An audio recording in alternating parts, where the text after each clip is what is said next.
Konnichiwa minasan! Ang isa-share ko sa inyong video ngayon ay ang aming gala. Sabi niya gusto niya daw gamitin yung car ko. Sige, go. Eksakto kasi pumayag ako kasi walang gasolina yung car ko. Empty na talaga siya. So ayan, nilagyan niya ng gasolina na budol ko si Bebe.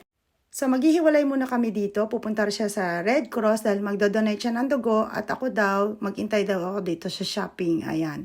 Shopping daw muna ako. Kaso nga, ang tsatsaka ng mga display dito. Pero kahit pa paano, meron din naman ako napili. Medyo nagkasya kasi sa akin, kaya nagustuhan ko rin.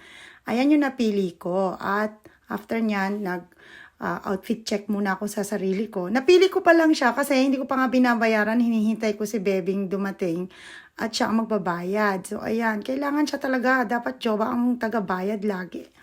So pupunta na kami sa second mall. Ito yung first mall. Tapos bago kami pumunta sa second mall, dadaanan muna namin itong Mito Eki Station.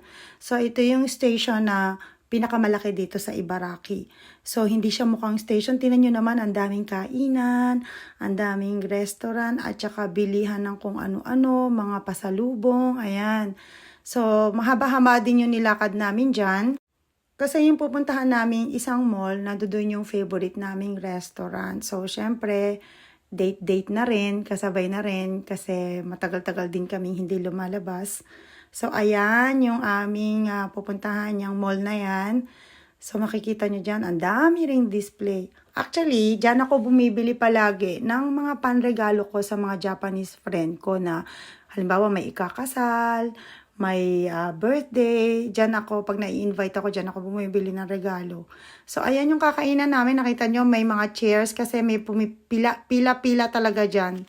Kaso nga, kabisado na namin dahil ayokong pumila, maaga kaming pumunta. So, ayan yung restaurant. Napakasarap talaga dito. So, ako, ganda-gandahan lang. Matagal niya na ako niyayakag mag-date kaso hindi nga ako pumapayag. Ngayon lang yung meron akong free time. Charot niya.